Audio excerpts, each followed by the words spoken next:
நீங்கள் விதை போன்றவர்கள். விதை மண்ணில் ஆழமாக விதைக்கப்படுகிறது. அது முழுவதும் இருளால் சூழப்பட்டு அழுத்தம், பயம் மற்றும் அறியப்படாதவற்றின் எடையின் கீழ் புதைக்கப்படுகிறது. ஆனால் நீங்கள் ஒன்றை நினைவில் கொள்ள வேண்டும். நீங்கள் மறக்கப்படுவதற்காக புதைக்கப்படவில்லை. நீங்கள் விதைக்கப்படுகிறீர்கள், மேல்நோக்கி வளருவதற்காக. இருளின் ஒவ்வொரு நொடியும் உங்கள் வேர்களை வடிவமைக்கிறது, உங்கள் வலிமையை அதிகரிக்கிறது, வெளிச்சத்திற்கு உங்களை தயார்படுத்துகிறது. வளர்ச்சி எளிதாய் இருப்பதில்லை. அது மௌனமாய், போராட்டத்தில், தனிமையில் வளரத் தொடங்குகிறது. எனவே இருளைக் கண்டு அஞ்சாதீர்கள், அதை தழுவுங்கள். ஏனென்றால் விதை முறிந்து துளிர் எழ வேண்டும். நீங்களும் அவ்வாறே செய்யுங்கள். பொறுமையாக இருங்கள், முயற்சியோடு இருங்கள். நீங்கள் விதைகள்.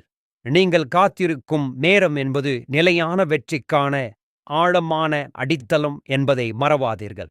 இருளில் இருந்து வெளிச்சத்தை நோக்கி வளர எங்களை பின்பற்றுங்கள்.